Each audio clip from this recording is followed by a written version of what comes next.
ambayo tunapo relationship either affect us positively ama negatively. Lakini sana red flags they affect us negatively. Na unapata kwamba umeenda safari kitambo, urudi nyuma unakumbuka haya, this niliona hii ikifanyika but sikujua, niliambiwa hii lakini sikujua. So unapata kwamba when we are courting there are things we overlook. Right? When we are courting there are things we are told but we ignore. But until zina happen. Na unapata kwanza ukishafunga ndoa, that is it. It will only take God to give you the grace, ama you can't reverse what has happened.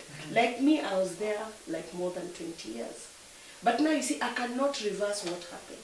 But hizo red flags, ndio sasa naanza kuona haya, kumbe this was happening. You can add 1 and 2. I was told this. But pia nimekuwa nikifanya research. Unapata kwanza ndoa zetu zinakuwa affected kwa sababu of our child affected our adulthood. Jinsi tumelelewa. Environment, maybe kuna mtu amekuwa abused, right? And abuse, either unaweza kuwa abused physically, emotionally, sexually. What I mean emotionally ni kwamba mtoto aliachwa kama ako mdogo, ikamuaffect. Wazazi wa absent, maybe wazazi walikuwa abusive, kupigana, mama hayuko, you know? Ama unapata sexually, maybe mtoto alikuwa sodomized, ama alikuwa raped. Physically mtoto kuchapa with no reason. Unapata yani mtoto anaumizwa kabisa. Hiyo inaumiza akili za mtoto. Unapata at the age of 2 to 7 years, hiyo miaka mtoto sio rahisi asahau. And then akifika age of 13 to 12 hapo, inakuwa sasa mtoto he's really yani mtoto kuna vitu zibadilisha maishani mwake. Ni unapata watu wengi ambao wanakuwa abusive ama wanakuwa abused. Something happened in childhood. Na kuna mwenye unajaribu kuangazia. Tulikuwa tunaambiwa kitambo vumilia, maanake sisi tulivumilia, mama zetu walivumilia, baba zetu walivumilia. Sio wewe wa kwanza. Ninakuwa ndoa ni kuvumilia. But hii ndoa kuvumilia, like for example, mimi si kwenda through marital counsel. Unaelewa? Si kwenda through marital counsel, hakuna mwelekeo nilikuwa nao. And then huyu mtu si kumjua vizuri sana. So tutaenda kuongelea yale mambo moja kwa moja, the red flags that we've overlooked that zinatu affect in our marriages. Marriage inafaa uenjoy. You're not supposed to struggle. And I don't mean kwamba marriage haina matatizo, haina kutoelewana, ama haina hiyo ugumu kidogo, lakini ningependa kwamba ukioa mtu uoe mtu ambaye ni rafiki yako, mtu ambaye anakusikiza, mtu ambaye anakuelewa. But let's go and look into these reasons that we overlook, or the red flags, not the reasons, the red flags, some of the red flags. They're very major ambazo unaweza angalia uone hii ningesikia ama ningeona ingenisaidia ama haingenisaidia. Naam, bila shaka shukrani sana Bi Lydia, na natumai sana pia watazamaji wako tayari. Sababu kuna wengine huwa tunasema kwamba wakati ambapo tuko na gumzo, mtu wako na karatasi na kalamu akiendelea moja kwa moja kwenye darasa hili. Kumbuka tunapokuwa tukizungumzia baadhi ya masuala kama haya, pengine huko pale huko kwenye hali kama hii, bila shaka tunaleta kipindi kama hiki ndio uweze kuwa ukipata nafasi pengine ya kuzungumza pia na mgeni wetu na anaweza kukusaidia kwa njia nyingine. Hivyo basi unaweza andika ujumbe wako. Nambari yetu ya rafa ni ya 23655, na mtazamaji, na nitashukuru sana wakati ambao tutaweza kuwa tukikusaidia, na bila shaka tukiona mchango wako wa moja kwa moja. Pia wale wa Facebook sijawasahau, nyote nitaweza kuwa nikiangazia baadhi ya jumbe hizo. Now Madam Lydia, there are these now red flags ambazo unasema ya kwamba zipo kwenye sio hususan pia kwenye ndoa, pia pale kwenye wakati ambapo watu wanachumiana. Sio kama ni watu huwa wana in the courtship. Kuna wakati ambapo chiana niseme kwa lugha hiyo, wakati ambapo you don't want maybe your other couple to know maybe the other side of you. Na pengine wakati ambapo mumefika kwenye ndoa, hapo sasa ndio the real person anajitoa. Pengine unaweza kuwa ukituelezea kwa kina baadhi ya masuala kama haya tukiwa na mtazamaji, tuweze kuwa tukiona ni jinsi gani unaweza kuwa pia ukifahamu. Na by the way, hii ni red flag hata wakati ambapo unachumiana, na pengine mnaweza kutafuta solution kabla hata hamjaweza kuwa mkifunga ndoa. Naam. Ile kitu ningesema ni kwamba kuchumbiana it's very good for a long time. Unajua kitambo sisi bora umekutana na mwanaume, aidha umepata mimba, tulioana kwa sababu ya circumstances. Ile kitu ya kwanza ningesema ni kwamba usiwahi oa mtu kwa sababu ya circumstances. Unapata kwamba many abusive relationships, kuna zile signs. Unapata mtu ako self-centered. Self-centered, it's all about yeye. Huyu mtu, yeye kila wakati anataka umfanyie. Wewe kufanyiwa. Unapata kwamba huyu mtu anafika mahali yeye he goes by command, ana demand.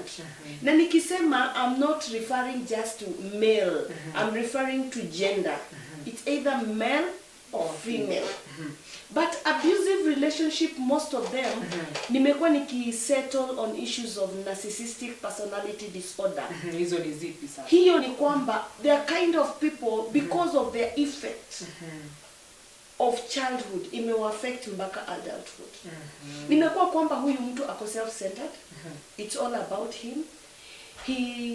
He's selfish. They are the takers and not the givers. The takers in the way that unapata mtu kila wakati wewe ndiye anakutuma unafanya vitu fulani, na huyu mtu hakuna siku atawahi spend time kwako.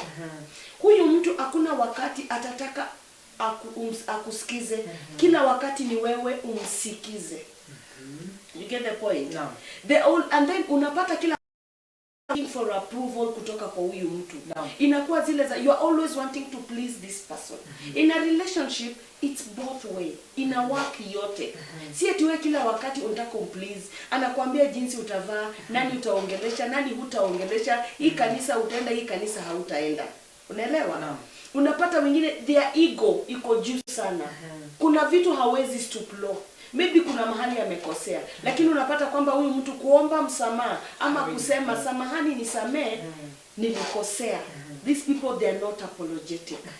And their feelings, they are always priority compared kwa watu wengine. You know? Alafu, you will never trust anyone. Unapata kwamba they don't trust you. Hata ukimwambia nenda mahali fulani kuna maswali fulani yako nayo. You get the point?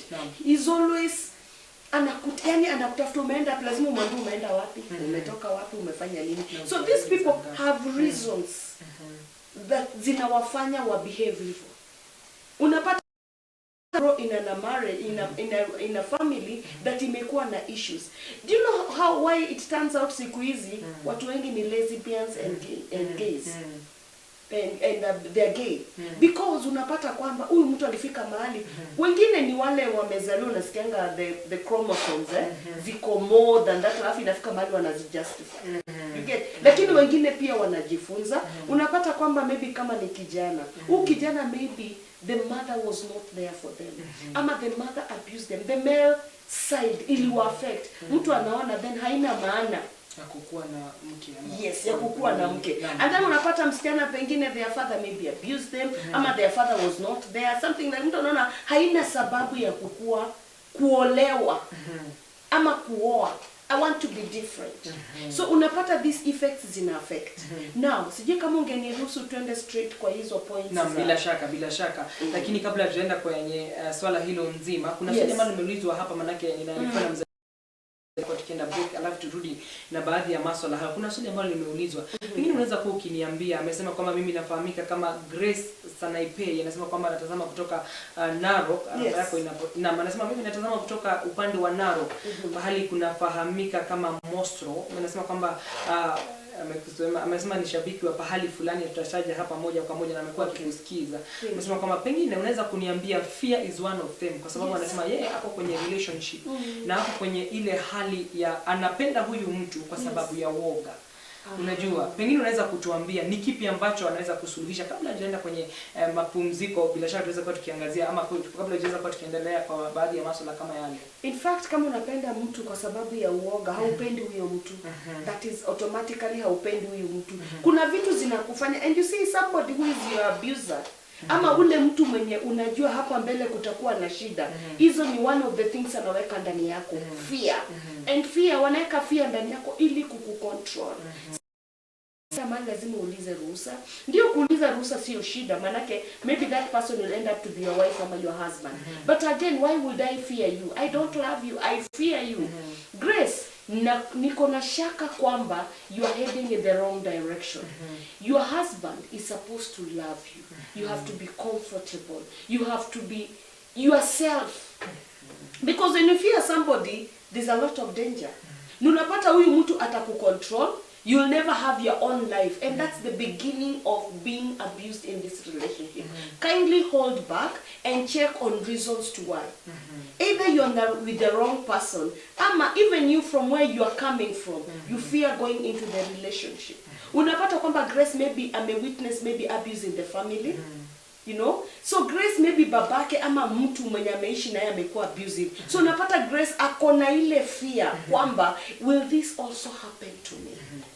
And my problem is 99% of people who are in of abuse landing or ending up in a wrong relationship. It's 99%.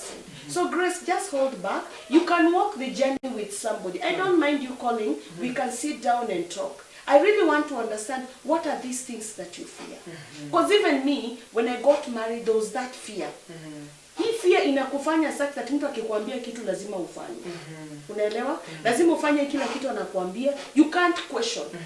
You can't tell him you are wrong or tell her you are wrong. So Grace, can we have a conversation on this? Yes. Na bila shaka tunaweza kuwa tukiendelea basi moja kwa moja, pengine we can introduce zile the red flags. Yes. Na bila shaka tunaweza kuwa tukiendelea moja kwa moja tukiendelea kupokea baadhi ya maswali kutoka kwa mtazamaji. Yes. Red flag ya kwanza ile ningesema, in fact I've measured mainly because kutoka kwenye natoka, I'm coming from an abusive relationship. So nimekuwa nikistudy ni nini kabisa zimekuwa zinahusika. But this is nimegeneralize. Unapata kwanza maybe kama ni ukisha ingia na relationship unasikia tutashare 50 bila. Pia wewe unafanya kazi na mimi nifanye kazi. Biblia inaniambia kwamba mwanaume ndio kichwa cha nyumba. Mimi ni msaidizi. I'm just your help. You know? As a man, give me the seed. I'll multiply. Right? Let me use give me a home. I'll give you a family. I'm just your helper. Haina shida kusaidiana pale nyumbani kwa sababu maisha vile yako lazima tusaidiane. Lakini na kusaidia vipi? It's not a demand. Once ukipata mtu amekwambia 50-50, it's wrong. Unless wewe mwenyewe udecide, maybe tumeenda kwa hotelini, Mwaniki umenipeleka kwa hoteli, unaniangalia kwanza nilipe bill ama ni whatever, there's something wrong. Huwezi niita for an outing and yet you want me to pay the bills.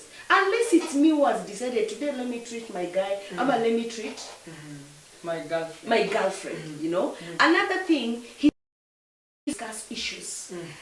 They never listen. What I'll ask, why are you doing with somebody who is not ready to discuss issues with you? Huyu mtu utapata ukiuliza swali haujibiwi. In fact, if anything, ana overlook ama ana ignore hiyo swali unamuuliza ama anakupuuza, anakuambia that is not for now.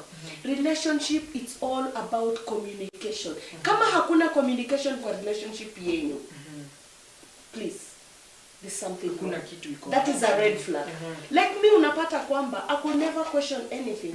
Kuja tuende, there was no major discussion. You see that kama mnachumbiana na mtu, jua ni siku gani mnaoana, mnaenda kuona wazazi lini, you know what are you doing, what is your work, how many children do you want, you know what are these, you know, it's also for this man to know where are you coming from.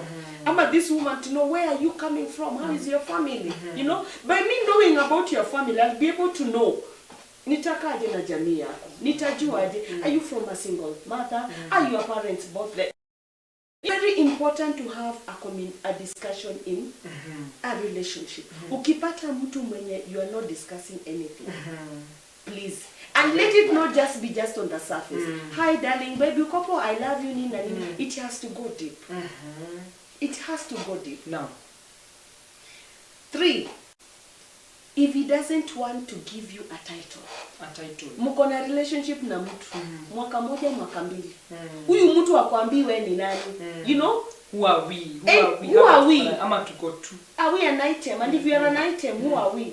Am I to become? Ama ni ile tu. And you see nowadays, may God help us. Siku hizi girls, you'll always walk into a man's place, wash nguo, ufanye nini. A woman woman already ashajiambia in her mind, mimi ndio bibi. Lakini saizi ukiangalia huko kando mwanaume anasema nimepata mtu akunioshea nguo. Mwaniki, that's what you people do. Nimepata mtu akunioshea nguo, nimepata nini, you know? And it's so unfortunate when you don't title. Who are we? Are we just girlfriend? And if we are girlfriend and boyfriend, what is it? Where is it heading to? Unaelewa? No. Lakini usi waste time hapo. Unaweza kuna waste time na mtu kumbe there's someone else who is interested in you. And I would wonder, girls, let the young people, let God help us. Stop sleeping around with people that are not your husbands. In the name of you're having life. I like the way you are hitting it on you are hitting the nail on the head. Let's not sleep around with people that are not our husbands and our wives. Kwanza ukumbuke, you're building a wrong foundation. Because how many people will you sleep with before you get the right person? How many people will you be hurting? How many men or women will you be hurting? Right? So make sure you know what is your title in this relationship. Bila shaka.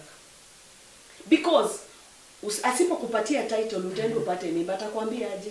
Did I tell you to? Did I tell you I want a baby? Hata wakati mwingine anakuambia mimi si huyo mtoto sio wangu. Exactly.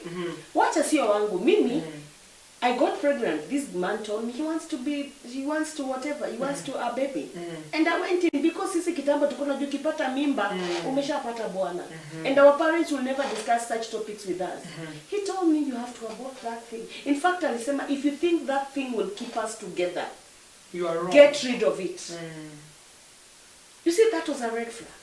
I went down and had 4 children. In the name of navumilia. Ndoa ni kuvumilia. God will make a way. God will change this person. By then you can never change an adult. You can never change an adult. So utapata kwamba this person will give you excuses later. Imagine you are in there.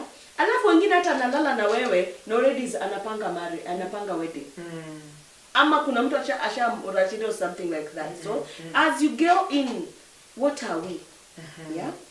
And then they could be as a result of an unsolved trauma. Deal with it first. Because if this person does not give you a title, at the end of the day you realize you are just a girlfriend or you are just a boyfriend. Inaku affect. And no wonder Grace is saying akona fear. I'm sure maybe Grace where is coming, he has been hurt before. So he feels that this person may hurt me. You get relationship. Even me personally, I fear dating. Not that I fear dating, I'm so careful of dating. Because unapata umepata mtu ama mtu anakuapproach, but unakumbuka kuna vile what happened. So inakuwa ni shida. So some things can be avoided, yeah? And then unapata when verbally and physically abused, they may use this, they may be, you are used to this from where you are coming from, you know. Let's not wow, this is having emotional state. You know, unapata mtu anakuwa physically ama verbally abusive. Abusive, hataki pata relationship. Watu wanapigana tu mjaoana. Mtu anakupiga ama mtu anakujibu vile haifai. That is a red flag. Kuna ile kukosana, but kukosana tusisolve na matusi. Tusisolve na kupigana. So unapata it only starts with a slap. It only starts with a push. My friend, ukiingia kwa hiyo relationship. And Grace najua, I'm sure, ataniambia these are some of the things that anafia. Maybe huyu mtu anamuabuse verbally, maybe describe. You know, even people that are the abusers, there's a way they tell you things that they compare you with other people. That is emotional abuse. Ukai kama yule mtu ambaye ungetaka akae vile. Pengine sasa kwanza kwa sababu ninaona muda wetu umeendelea kutupa kisogo, pengine niweze kuwa tukikwenda kwenye mapumziko madogo mtazamaji kidogo. Alafu tukirudi tuendelea naye Bi Lydia, na ninaona kuna wale ambao wamekwisha anza kuniandikia jumbe zao. Lazima hizi jumbe zote kaa pale tu, lakini Bi Lydia ataendelea moja kwa moja kutusaidia tuweze kwa naona hapa ni nyingi sio hapa. Shukrani sana kwa wale ambao wanaendelea kuzungumza. Uliza swali lolote ambalo uko nalo na bila shaka Bi Lydia ataendelea kuzungumza nasi. Usikende mbali.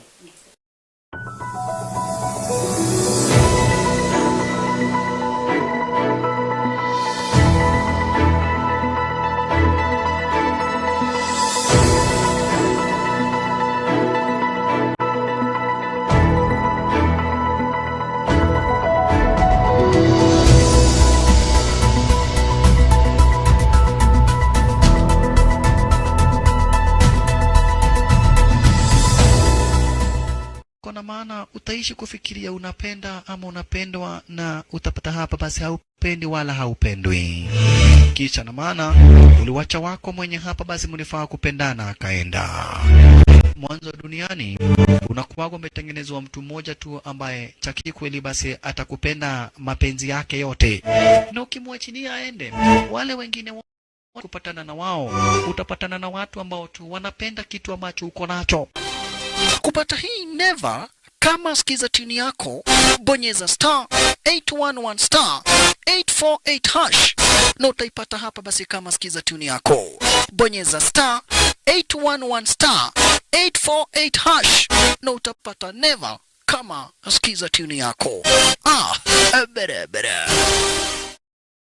You want star power? Little, big, and superstars? Record-breaking champions. The heartbeat of love. The glitz. The glam. VIP style. We have it all. Connecting you to what you love. You got that right. Make your home the capital of stars. Subscribe now to the Aerial Classic Bouquet at only 899 shillings for over 75 channels. Or Dish Smart Bouquet at only 999 shillings for over 164 channels per month. Maximum entertainment at a happy price with Star Times.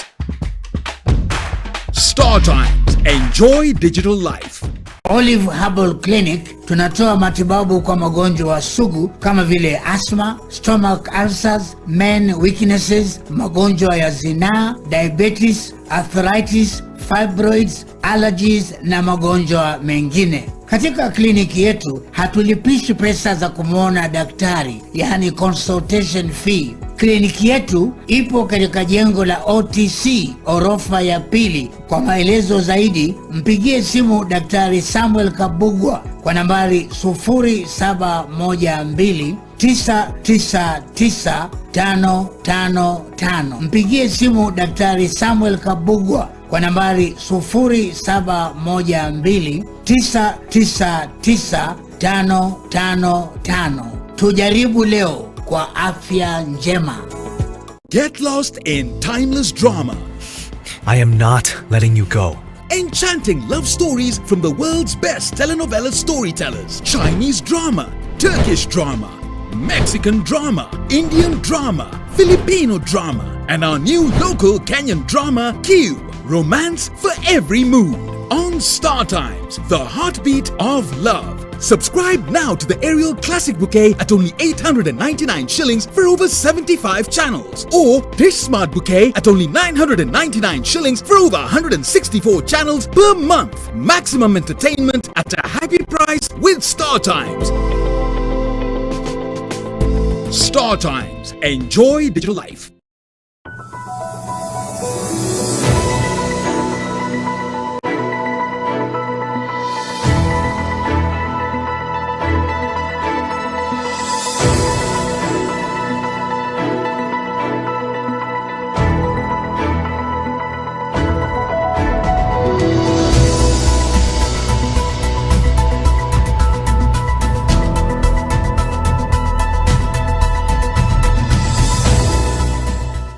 Shukran sana mpenzi mtazamaji kwa kuendelea kuwa nasi. Arafa zako zinaendelea kuja, na bila shaka ukiuliza swali ni vizuri sana uweze ukisema jina lako na uko wapi, ndipo sasa tuweze kukupa shout out, na bila shaka tuweze kuwa tukikusaidia katika runinga yetu ya Mzalendo. Katika gumzo la siku ya leo, ilikuwa ni siku ya mwanamke bingwa, na bila shaka masuala ambayo ni tofauti ambayo tunaendelea kuzungumzia leo. Tuko naye Bi Lydia, na bila shaka Lydia Maina, ambayo tunaendelea kuzungumzia baadhi ya masuala ambayo yanaweza kuwa, niseme kwa kizungu, yanaweza kuwa ni red flags pale ambapo, wakati ambapo una date, wakati ambapo uko kwa any relationship pale, na bila shaka ni vizuri anaendelea kuzungumza nasi moja kwa moja kuzifahamu pale ambapo anatusaidia. Anasema kwamba ni vizuri uzifahamu kabla hujajitosa pale kwenye ulingo wa harusi, na bila shaka kama wa ndoa.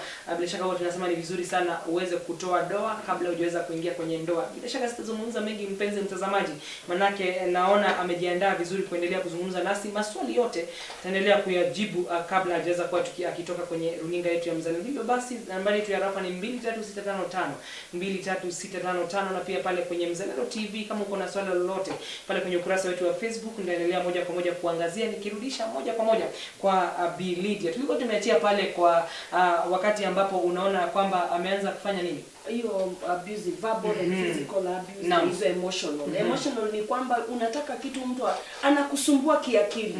Maybe he leaves you hanging in there. Maybe umemuuliza kitu, mtu hataki kukujibu, ama vile anakujibu sio jinsi inastahili. Hii ingine ni kwamba he keeps you as a secret. If a man is serious about you. So wamaanisha kama ni status, unajua sasa siku hizi kuna status, anakuweka pale anasema my status, sio lazima ikuwe status. Kitamba kukuwa na status. Inakuwa kwamba huyu mtu mimi, that's why it goes back to title. Who am I to you? Si ati mimi kuna sehemu tunaweza enda na wewe, lakini kukikuwa na sehemu zingine za nyumbani, sherehe nini, mimi ni siri. You know, you don't talk to me about you don't talk about me to your friends. You don't, you don't go with me to some places. Inakuwa kwamba hata kanisani kwenyu hawajui tunachumbiana. And both even for the ladies, why are you keeping the man as a secret? Unless mtu sijui anakaje, and why would you be having somebody unamweka kama secret? Yeah? Usisemi kitu. Usisemi kitu kwa nini? Hapo penye unasema hujui anakaa vipi. No. Kwa nini umfiche? Kama unajua tunahusiana na wewe, kwa nini unanificha? You know? Haya ingine, he tells you anakuambia kwamba all men cheat. That is what men do. That's what men do. My friend, this person is promising you that atakuwa ana cheat on you anytime. So asha set mind yako kwamba I'm a cheater. And another thing, let me tell you, if one woman is bad, not all women are bad. If one man is bad, not all men are bad. There are good men out there. There's this ashakumsio matusi mtazamaji. This slogan yenye wasichana ama the other gender who wanapenda kusema men are dogs. Sasa that is very ashakumsio matusi. That is very wrong. There are good men out there. There are good men out there who take care of their families, who love their wives, who love their children. You know, they're just good men. You look at these marriages and you're like, wow. Hapo ndio nasikianga Facebook tumeuliza, huyu ametoka beli ya wapi? Ni beli ya UK ama ni beli ya wapi? Canada. Bila shaka. So mtu akikwambia kwamba ati men cheat, ama mimi ni mwanamke, huyu mtu anapangia kukufanyia mabaya. That's another red flag. And then he neglects needs. Unapata kwamba kuna zile needs za emotional needs. Huyu mtu wakati yako na issues will come and talk to you, akuambie nini, lakini wewe wakati unataka kusaidika, you need somebody to listen to you, hata kusikiza. Unapata kwamba they are so self-centered. Na nilikwambia most people that unataka kujua it's a red flag that they are abusive. They are always the takers, they are not the givers. They'll never have time for you. They'll never do things for you. I mean, kila wakati it's me. It's not about anyone else. Alafu ingine, they lie a lot. Ukipata mtu anakudanganya, and let me tell you, utadanganya mpaka ile ni ya ukweli unadanganya. Anybody lying to you that is not true to you. And most abuses, most wrong relationship, these people lie. Ni unajua tu ni ukweli amedanganya, but because of that fear, you really want to hold on to this relationship. That is a red flag. When you don't trust, when you are not comfortable, you feel unsafe. That goes back. You don't trust, you are not sure, you are not safe. Kindly, that is a red flag. Atimisa nikifikiria kutafuta kwenda kwa mpenzi wangu, naogopa tu. Sijui kama nitapatwa na mtu, sijui itakuaje. My friend, you're unsafe, that's a red flag. Another thing, manipulation. They turn things against you to their favor. They take advantage of you. Usipofanya hii mimi nitakuacha. Unajua kuna wanawake wengi, unajua kuna wanaume wengi. Wewe sio samaki peke yake kwenye bahari. Exactly. Wewe sio wanafunzi, wewe sio kama mwanafunzi wa Yesu walikuwa 12 peke yake. Wanafunzi wa Yesu walikuwa 12 lakini wewe sio one of the disciples. So another thing, unapata huyu mtu anakumanipulate in the way that to keep you going. I'm sure if I was to talk to Grace, sorry I'm using Grace, this person is so manipulating. By the way, I need to come, but I don't have fare. You know? I need to come, but my car is not okay. Hey, naona tu hii mambo itakuwa mzuri sana unless. So they manipulate you to get their way. You get that? No. When family don't approve of relationship, some things people see that we don't see. It's always good to show up your other person to family and friends. Yes. Ndiyo wendi utaoa huyu mtu, siye tunaolea society. But again, when they see things that are not right, listen to them. There are things that when you're not in that relationship, you can see there's something wrong. You see, like now a recent case that I will not mention, somebody who is suspected to have murdered their husband. You know, I'm sure the family, so even a sister said, my brother told me that he fears for his life. I'm sure this man alikuwa ameona na watu walikuwa wamemwambia. You get? So there's some things that are wrong. People see. Listen to people also. Don't. And then you see people that will always be abusive, not in the right relationship. Protect you against other people. They'll even cut you links. Usiongee na mtu fulani, usitembee na mtu fulani, usifanye hivi, because they fear you knowing about them. Wakati mwingine hata usitoke kwa nyumba. And no wonder you're a secret, because wanajua ukibump kwa marafiki zao watakwambia about yeye. They'll always make sure you are walking or you are living a life designed by them.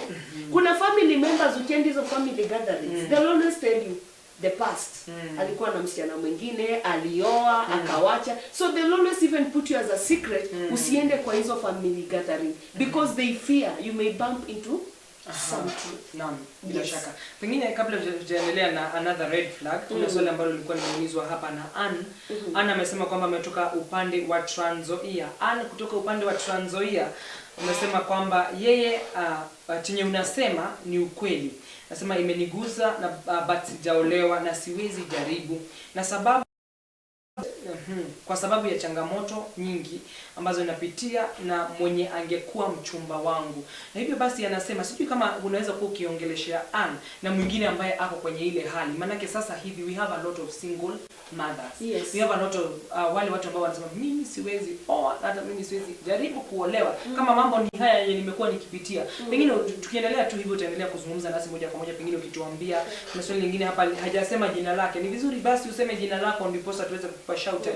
Amesema lakini nambari yako inaishia na 180. Amesema kwamba is it possible to be married as a second wife? Hivyo basi ni msichana pale lakini hajasema. Lakini tutaweza kuendelea moja kwa moja ukituambia. Ile kitu niyesema about Ann. Ann, I'm sure you have your own fears. Naam. And because of what you've gone through, Ann, kindly work on healing. Unaelewa, this person has hurt you. Of which kama ni mchumba wako, there's no reason of marrying somebody who has already hurt you na bado uko na fears. And Ann, what I'll tell you, not all men are bad. There are good men out there. And you can never see other good men as long as you're hurting, as long as you've not moved on. Moving on does not mean kwenda kwa another relationship immediately. Moving on does not mean wacha nilipishe kisasi kwani hajui kuna wanaume wengine. You will hurt yourself, and that's seeking revenge. Huyu mwenye anasema kwamba is it wrong to get married to a second wife? Let me tell you, my sister, if the first wife was not good, you will also not be good. This person has an issue. So he's looking for self-satisfactory. Because huwezi niambia walikosana na mke wa kwanza, wewe sasa ndio utafikiri utamsaidia. And don't marry because of circumstances. Anaweza kuwa ni mubaba. Huyu mubaba, my friend, he'll bring another third one. Atangoja tu zeeke na uchape kama huyu mwingine, and he'll bring another third wife. If the husband ana issues, kwa nini asijaribu kujustify ama atengeneze marriage na bibi yake wa kwanza? What is it that it's different from with you from the other wife? Ni urembo ama ni nini? Maybe these are people who neglected their family. Neglect family yake, and maybe utapata the wife is a housewife. Ama maybe kuna jambo tu lenye linafanya anakuja na kuambia you are very active, you're a go-getter, you're a hard-working woman. These are men that are mean to their wives. And because he feels you can come in and be and supply them, I call it narcissistic supply. Wewe ndio unamsupport the other way around. Wewe ndio platform. Yaani wewe ndio penye the softest part of the relationship. My friend, run. Murife, amemwambia kama Murife. Yes, Murife, run. Run Murife. You will not die, run. Na bila shaka kuna kabla tuweza kuendelea na red flags, nimeona hapa Eugene Micheka anatazama moja kwa moja kutoka eneo la Keumbu kule kaunti ya Kisii. Bila shaka mgeni amesalimika. Shukrani sana kwa wale ambao wanaendelea kuuliza maswali na pia wale ambao wangetaka kupata shout out, tuandikia pia nambari kwenye nambari yetu ya Rafa, na bila shaka Madam Lydia ataendelea kuzungumza nasi moja kwa moja. Madam Lydia, pengine kuna zingine ambazo mimi niko darasani bila shaka ninasoma, na pengine kuna pahali ambapo tutaendelea moja kwa moja pia na mtazamaji pia Eugene anaweza kuwa kiconfirm yale ambayo unasema hapa ni ya ukweli. Pengine tuendelee na mengine. Ile nataka tuendelee nayo hizo whatever red flags. Watu tumesema they are self-centered. They control, they're so controlling. They control everything in your life such that you always move on without their approval. And then tumeongea about emotional needs being neglected. It's all about them. Another thing, they are jealous. Unapata kwamba anakuambia unaenda wapi, umevaa aje, you know, unavaa wanaume wengine wakuone. Unaona hiyo kazi yako ndio itakusaidia. Wengine they even make you resign. Anakuambia kama unataka kuwa mke wangu, toka kwa hiyo kazi. You get the point? Wengine unapata they even frustrate you and they stalk you around, right? Unapata wengine hiyo tumesema they don't listen, they don't support you, they don't dedicate yourself. Tumesema they are manipulative. Those are some of the things that are red flags in relationship. Another thing, as you date somebody, can you get somebody who can oversee? You know, as in people that are an authority. Ukipata mtu mwenye is not honoring authority, and especially for those in church or maybe in religion setup, people who don't honor authority, hawataki authority wajue mko na anointing. Unapata kwamba mimi church siwezi kuja. I have a friend mwenye aliambia the boyfriend, by the way my bishop would want to see you. The guy didn't want to come, so already that's a red flag. Why don't you want to come and see my spiritual father? Don't you want your spiritual parents to know me? So may you be accountable in everything. Spiritual parents and physical parents. Let them know, I have a girlfriend, I have a boyfriend. But ukipata mtu unamwambia twende tutembee kwetu na hataki. My friend, that is a red flag. Marife, run. Murife, run. Yes. Na bila shaka kuna pia swali lingine limeulizwa hapa, amesema mimi naitwa Sandra, natazama kutoka eneo la Ongata Rongai. Anasema kwamba hiyo ni show nzuri, lakini anasema kwamba swali lake ni hivi: mimi nimeweza kukua kwa relationship in the last 3 years na this guy ambaye ako mbali, na anasema kwamba in quotes I'm in a long distance relationship. Anasema kwamba wakati mwingine kuna ule wakati ambao nafaa kumpigia simu na kuna wakati ambao sifai kumpigia simu, akisema ya kwamba ako kazini. Wakati mwingine naweza kumwandikia ujumbe asubuhi aweze kujibu ujumbe huo hata saa 6 ambapo nimelala. Please help. I hope it's not an online dating. Wakikuyu wamejifanya hao ndio akina Griffins. Jory, you know, ni Wakikuyu tu hapo wa Nigeria wanajifanya wako huko nje. Check out if somebody, nimesema kwanza issue ni communication. If you have a problem with communication, that is a red flag. And then why would you give me a calendar ama timetable ya kujua ni saa ngapi nitakupigia simu? Already that's a red flag. And then long distance relationship for 3 years. 3 years how? What is he doing? And has he ever come? Has he ever wanted to know your parents, or have you ever wanted to know his parents? My friend, there's something wrong. Run. Yes, run. There's something wrong. Because okay, there are those long distance relationships that work depending on where the person is and their time frame. Lakini unasema ati anakuambia nipigie saa fulani, by then you could be dating somebody's husband. Lazima apangane na bibi yake ndiye akupigie simu. Can you just not even dig deep? My friend, just stop the relationship. He's wasting your time. Yes. Na pengine tuweze kujibu swali hili la kutoka Amshaniz from Machakos. Niko na swali, ni vyema kukaa kwa relationship na mtu wakati mmekosana, anakuambia ukipata mwingine anakupenda zaidi yake, you move on, then baadaye anakuambia hawezi kukuacha. Sio kama hilo swali umelipata vizuri. Nimeelewa. Huyo mtu hakupendi. He's abusing you emotionally. No. He's abusing you. And somebody who is abusing you in a relationship, what will happen if it comes to marriage? My friend, can you stop that relationship? That is not the right guy. And you are sleeping with somebody who doesn't love you. I'm sure you're even sleeping around with that man. That man is using you. And never use sex as a weapon or as a reason to why you would be married and why you would marry. Sex is not marriage. It's part of marriage, but it's not marriage. You can be having very good sex, but the guy does not love you. He's just having you for his physical body needs. Yeah. No. So kindly, can you stop that man who tells you if you find someone else? If he really loves you, he'll stand in for you. He'll fight for you. And if a man doesn't fight for you, please. Hakuna kitu.